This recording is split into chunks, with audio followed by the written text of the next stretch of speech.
The North Star Diamond, a Queen's right of reclamation at London's Grand Gala Drama Alert, the Royal Right. If you've ever been betrayed, this is for you. Hit that like button and subscribe to the channel for more stories where justice is served ice cold and adorned with diamonds. He stood in the center of the Golden Mirror, London's most exclusive restaurant, a symbol of power and success. He held a diamond ring that blazed with the fire of 1,000 captured stars, about to place it on his mistress's finger, a public declaration of his new life, his new love. The crowd was captivated, their phones recording the audacious spectacle. But what he didn't know, what no one in that room knew, was that the woman who just walked in, the wife he had so casually discarded, was not there merely to witness her humiliation. She was there to reclaim what was hers. Because she wasn't just the owner of the ring, she was the owner of the entire multi-billion-dollar brand that created it. This isn't just a story of infidelity. It's the story of a queen taking back her kingdom. Carat by Flawless Carat. Chapter 1. The Serenity Star and the CEO. The soft murmur of satisfied wealth filled the cavernous space of the Golden Mirror. Crystal glasses clinked with the sound of celebratory toasts, and discreet conversation was laced with soft melodies, drifting from a grand piano hidden in a velvet-draped alcove. This was Marcus de la Cruz's natural habitat. He thrived in these environments, places where a man's worth was measured by the cut of his suit, the vintage of his wine, and the beauty of the woman on his arm. Tonight, he was a king surveying his court, and the woman on his arm was Chloe Ashton. Chloe was a masterpiece of modern ambition. Her blonde hair was styled in an impossibly polished cascade that fell over the bare skin of her back, exposed by a shimmering emerald dress that clung to her every curve.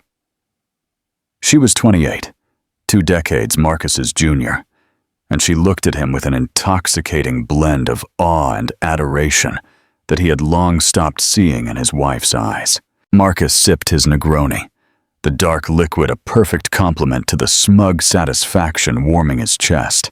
"Are you nervous, darling?" Chloe whispered, her fingers tracing the lapel of his Savile Row suit. Marcus chuckled, a deep, confident sound. "Nervous? Chloe, I've orchestrated multi-billion-pound mergers. This is a pleasure." He leaned in, his voice dropping to a conspiratorial murmur. "This is for us. A public declaration. No more hiding in the shadows. The world needs to see who the real man of the moment is, and who his leading lady will be." Her eyes, the color of a summer sky, widened with carefully practiced innocence. "Oh, Marcus, you are too much." But she didn't mean it. She loved that he was too much. His extravagance was her validation. Every expensive gift, every exclusive reservation, was another brick in the foundation of the life she was meticulously building for herself, a life far removed from her humble origins in a North London suburb. Across town, in a brightly lit studio in London's Hatton Garden that smelled of metal polish and concentrated creativity, Adriana Vance was oblivious to the drama about to unfold. Her dark hair was pulled back in a simple, elegant bun, and a pair of artisan glasses sat pushed up on her forehead. Her hands, graceful yet strong, moved with familiar certainty over a wax model of a new earring design. This was her sanctuary, the beating heart of Vance Fine Jewelry, the firm her father, the legendary Robert Vance, had founded, and which she had grown into a global empire. Adriana was the keeper of that soul, while Marcus, her husband of 19 years, handled the aggressive business strategies and public relations as CEO. She was the architect, the artist, the very essence of the brand. Her phone buzzed on the workbench, and she glanced at the screen. Eleanor Thorne, her COO and closest friend, slid to answer, putting it on speaker. Burning the midnight oil again, Audrey? Eleanor's voice was warm, but tinged with her usual no-nonsense tone. Just refining the Persephone collection. The locket clasp isn't right. It feels weak, Adriana replied, not taking her eyes off the delicate piece in her hands. You are the only person on Earth who would lose sleep over the pull strength of a locket clasp, Eleanor said with a laugh. A pause. Hey, speaking of things not being right, I was just reviewing the quarterly expense reports for the executive accounts. Adriana sighed, finally dropping the model. Eleanor, please tell me this isn't another lecture about Marcus's entertainment budget. I wish it was that simple. It's not the dinners at the Dorchester or the car fleet. There's a charge here from our own flagship store, a significant one. It was coded as a promotional acquisition, but processed through his private executive account. A single item. A knot of unease tightened in Adriana's stomach. She had been feeling it for months, a lingering, low-grade dread that she tried to push away. The late nights Marcus attributed to investor calls, the faint, unfamiliar scent of perfume on his clothes, the emotional chasm that had opened between them, vast and silent. She had chosen to believe his excuses, to immerse herself in her work, because the alternative was too painful to contemplate. How significant? Adriana asked. Her voice strained. Significant as the Serenity Star, Eleanor replied, naming one of their most exclusive, high-carat, bespoke pieces. A flawless 15-carat blue diamond, set in an intricately woven platinum band with smaller, brilliant-cut stones. It was a masterpiece of design and rarity. Adriana's breath caught. She knew that piece intimately. She had overseen its creation, from initial sketch to final polish. That piece was commissioned for the vault. It is not for sale. Well, apparently it is now. Or was. Marcus authorized the transfer himself 3 days ago. All the paperwork is here, signed and sealed, Eleanor said. The worry in her voice deepened. Audrey, what is going on? Adriana sank onto her stool. The smell of metal polish was suddenly cloying. The weak clasp, the late nights, the emotional distance. And now this, a secret, extravagant purchase of one of her own creations. The pieces of the puzzle were clicking together, forming a picture she did not want to see. He told me he had a big charity gala tonight, Adriana said, her voice barely a whisper. At the Golden Mirror, a heavy silence hung between them. Eleanor didn't need to say anything more. They both knew it. The charity wasn't a cause. It was a woman. The gala wasn't an event. It was a stage. Interaction question. Do you believe Marcus's actions were just infidelity, or a deeper plot against the company? Would you have caught this using his expense reports? Let me know what you think in the comments. Chapter 2. The Public Annihilation. Back at the restaurant, Marcus signaled the waiter. The moment had arrived. The lights in the dining room dimmed slightly. A prearranged signal. A hush fell over the tables as patrons sensed a spectacle was imminent. Chloe's heart hammered against her ribs. Chloe, Marcus began, his voice resonating with theatrical gravity.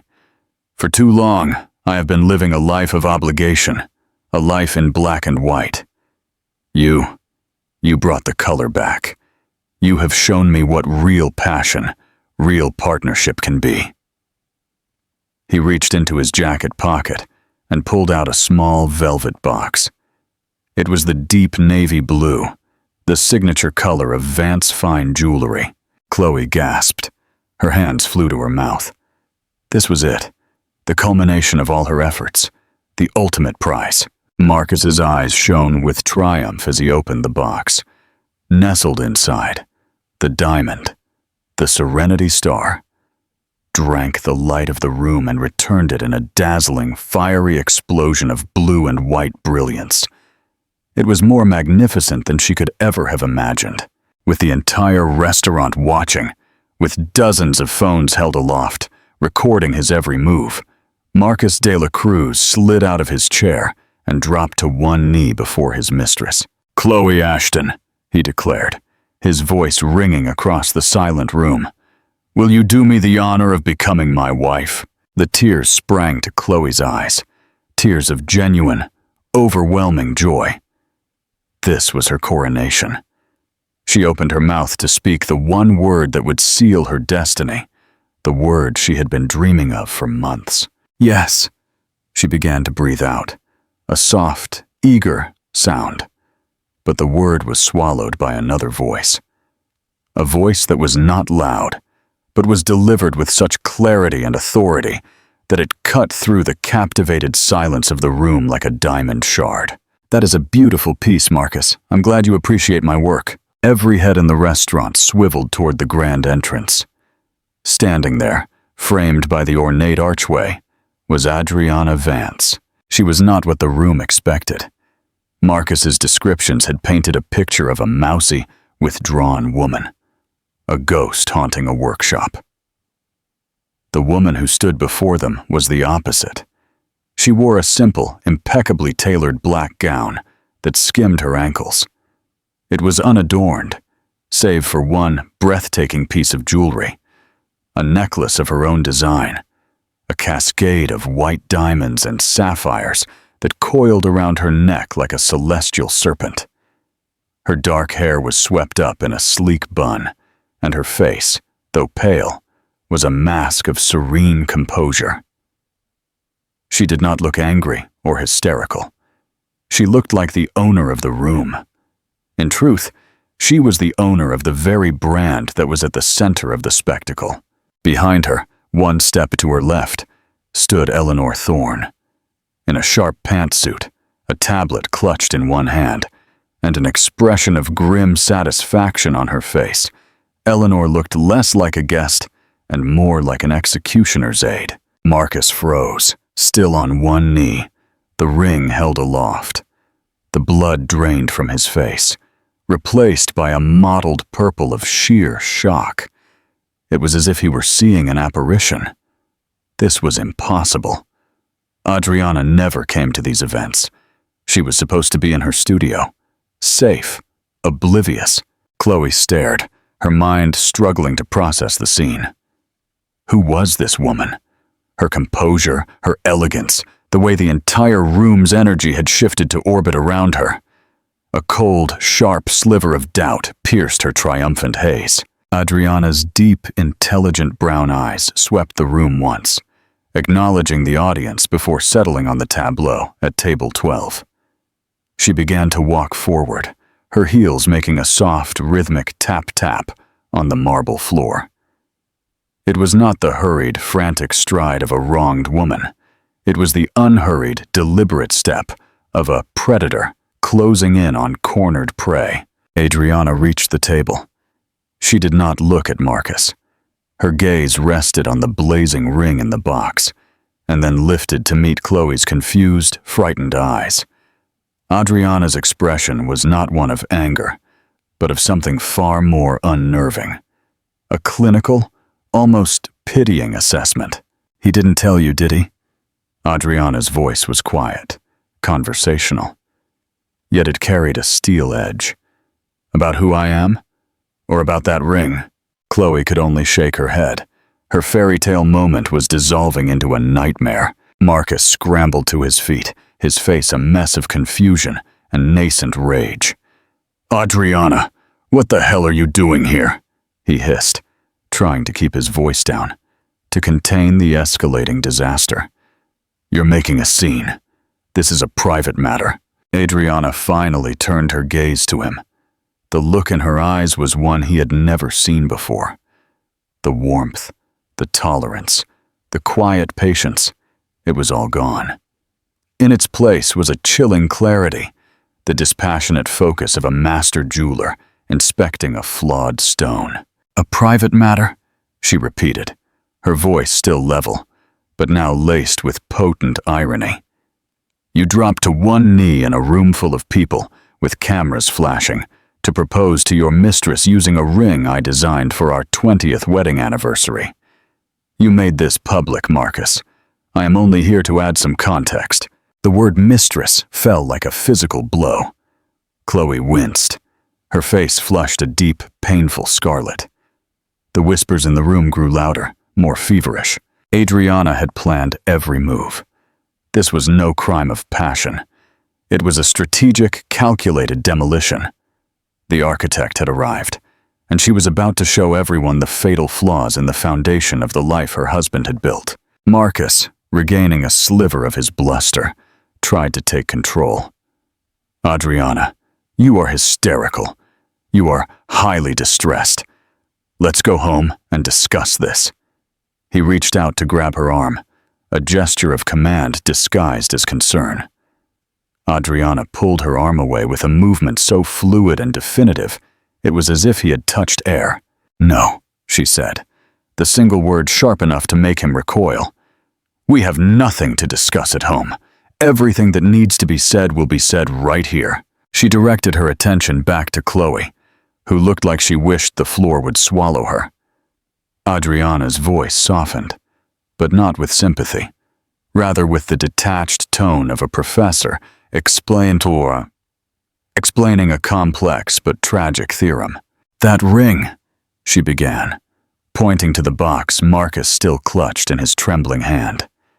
It is called the Serenity Star. The center stone is a 15 2 carat, fancy vivid blue diamond, internally flawless. My father acquired the rough stone in Botswana over 30 years ago.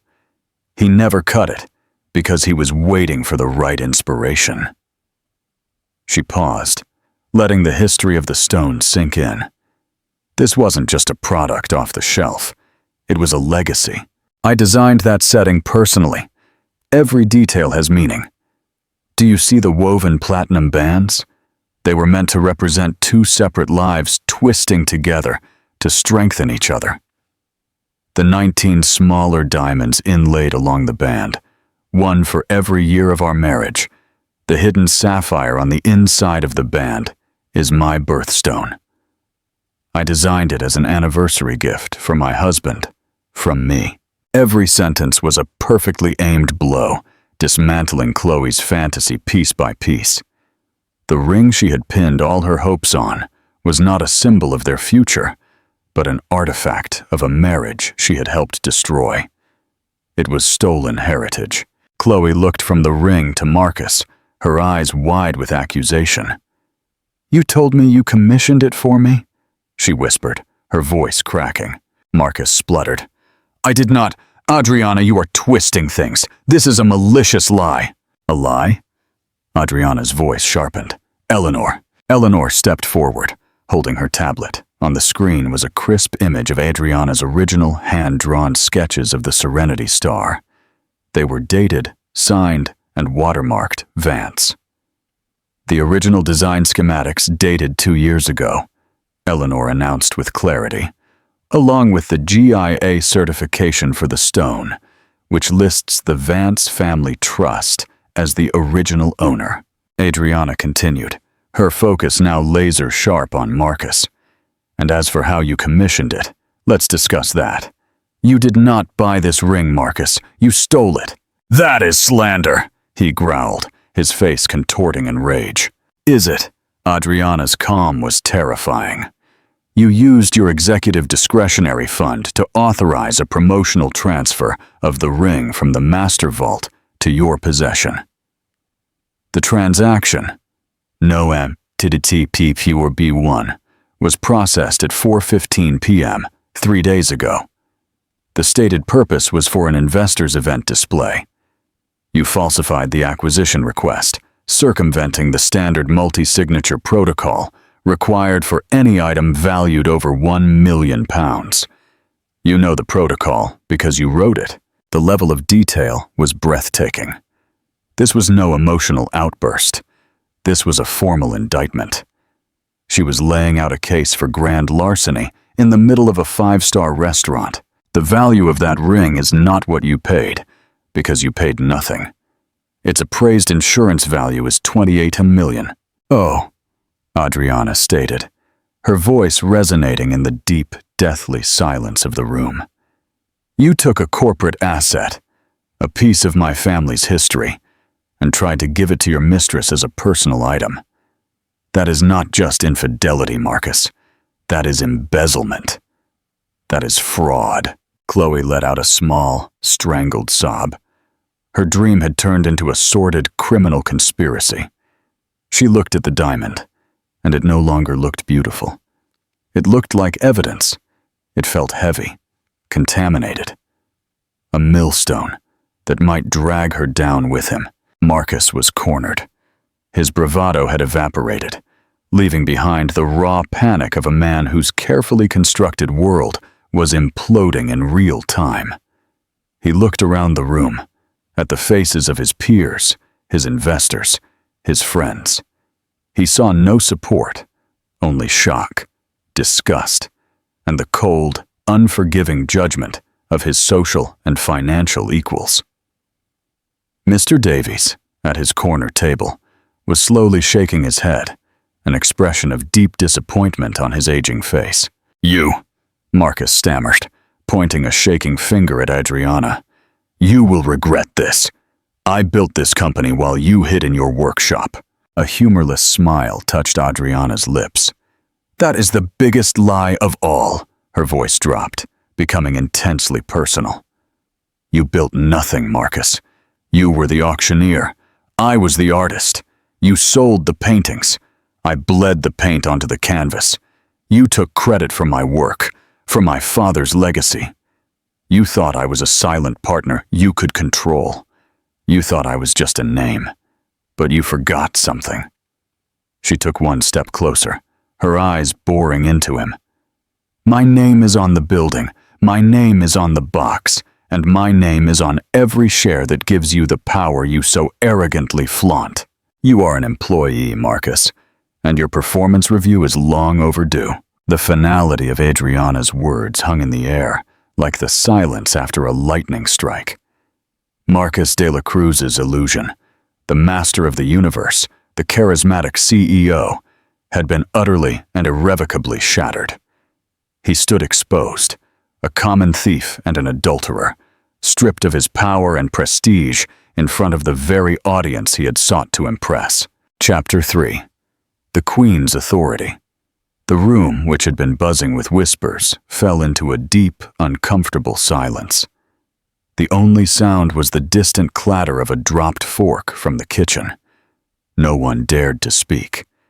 They were witnesses to a complete and total annihilation, executed with a surgeon's cold precision. Marcus's face cycled through rage, denial, fear, and finally, a pathetic, pleading desperation. "Adriana, please," he whispered, the sound pathetic in the vast silence. "Not here. We can fix this." "There is nothing to fix," Adriana stated flatly. Her gaze was unyielding. "You broke it. And I don't repair broken things, Marcus. I melt them down and create something new." It was then that Chloe made her move. With shaking hands, she reached up to her ear, unhooking a pair of diamond earrings, a gift from Marcus last month. She placed them silently on the table. Then she unclasped a delicate diamond bracelet, a birthday gift. It joined the earrings. Her movements were jerky, frantic. She was shedding the gilded skin he had given her, desperate to distance herself from his toxicity, from the imminent debris. Finally, she looked at the Serenity Star, still in its box in Marcus's hand.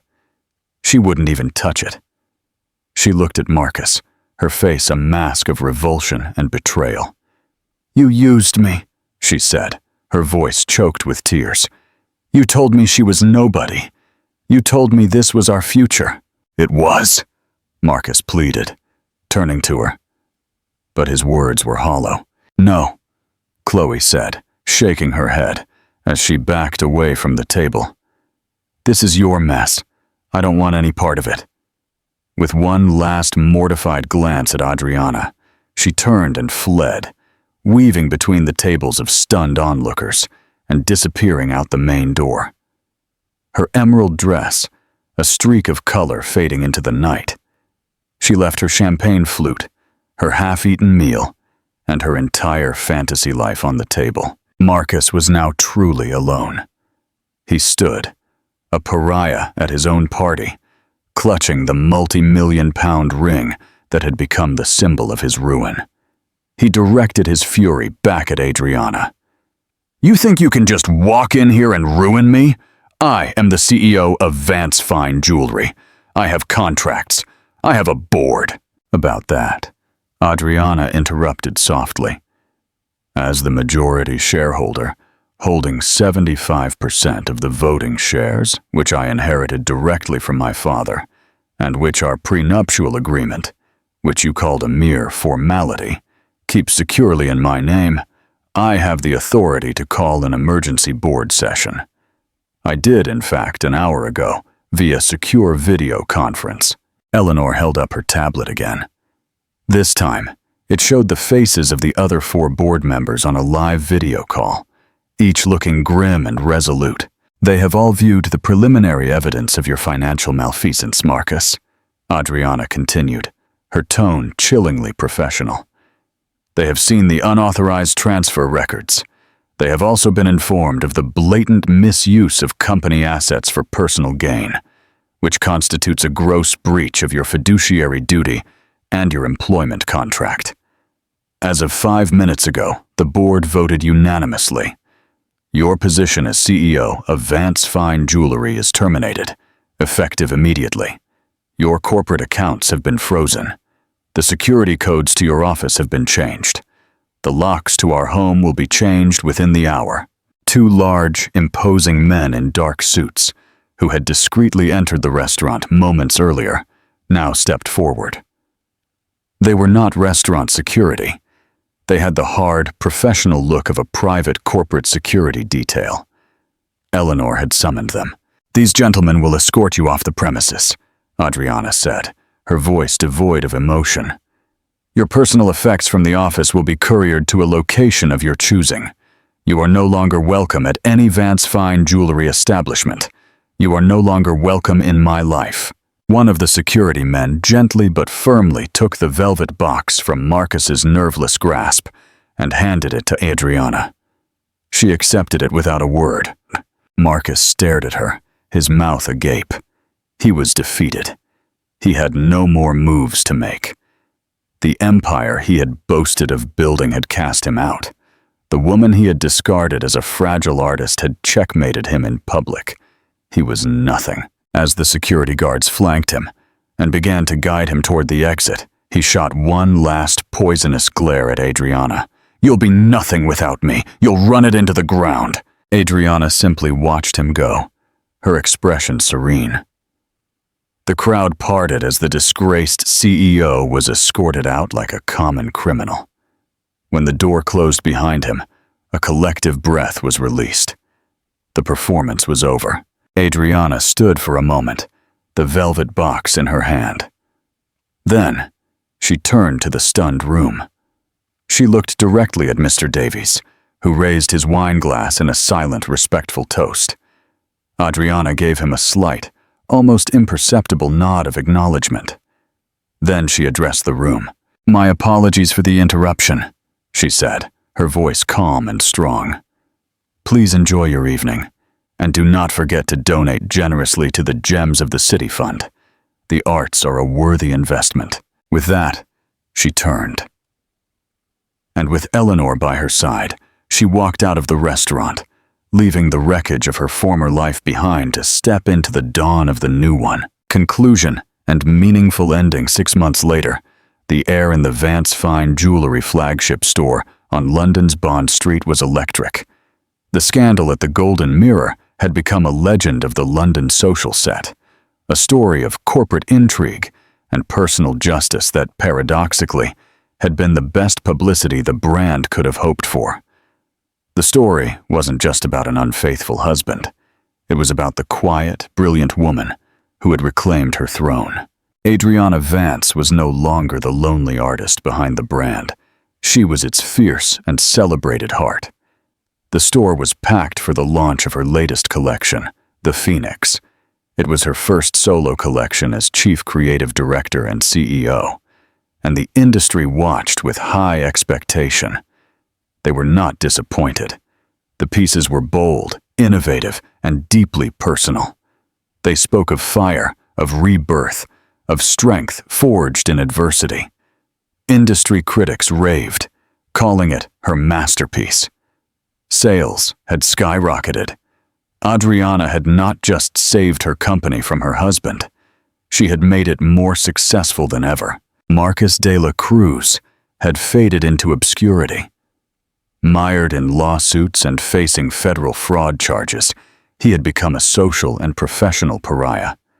His name was a whispered cautionary tale at cocktail parties. Chloe Ashton, reports claimed, had returned to North London, her ambitions in the city reduced to ash. In her private workshop, the one place that had always been her sanctuary, Adriana stood before her workbench. The chaos of the past months had settled, and she was left with a profound sense of peace and purpose. Eleanor walked in, holding 2 flutes of champagne. "To the Phoenix," Eleanor said, handing Adriana a glass. "We've already sold out of the central necklace. A Saudi princess bought it over the phone." Adriana smiled, a genuine, carefree smile. "To the Phoenix," she echoed, clinking her glass against Eleanor's. "And to good friends who bring you champagne and help you stage corporate coups." They both laughed, a warm, easy sound. After Eleanor left, Adriana turned her attention to a velvet tray on her bench. Lying on it was the Serenity Star. For months, she hadn't been able to look at it. It was a monument to her pain, a symbol of the deepest betrayal. She had considered selling it, dismantling it, locking it away forever. But that would be letting Marcus win. It meant he had succeeded in contaminating it. Her father had taught her that every stone has a story. This stone's story had taken a dark turn. But she was the author, and she could write a new chapter. With the careful, practiced hands of a master, she began to work. She removed the blue diamond from its setting. The platinum band, the one that was meant to symbolize their intertwined lives, she placed in a crucible. She turned up the flame on her torch and watched the metal that represented 19 years of lies soften, glow, and melt into a formless puddle of liquid silver. It was a catharsis. She spent the next few weeks redesigning. The Serenity Star, the diamond itself, she set into a singular, new piece. Not a ring to be given by a man, but a pendant. The design was simple, powerful, and utterly modern. The diamond was now the heart of a stylized star, its platinum points sharp and clean. It was no longer a symbol of a partnership, but a declaration of a singular, brilliant entity. It was a symbol of her own light, her own resilience. She renamed it the North Star, constant, true, and a guide for her own journey. She clasped the finished pendant around her own neck. It was cool against her skin. She looked in the mirror, not at a woman who had survived, but at a woman who had triumphed. The pain was a part of her story, a facet that had been cut into her, but it no longer defined her. It had simply added to her brilliance. Her legacy was not just her father's, and certainly not Marcus's. It was hers, reclaimed and reforged in the fire. That night at the restaurant was not just the end of a marriage. It was the birth of an icon. Adriana Vance reminded us that a person's true worth is never defined by someone else's betrayal. It is defined by how they rise from the ashes.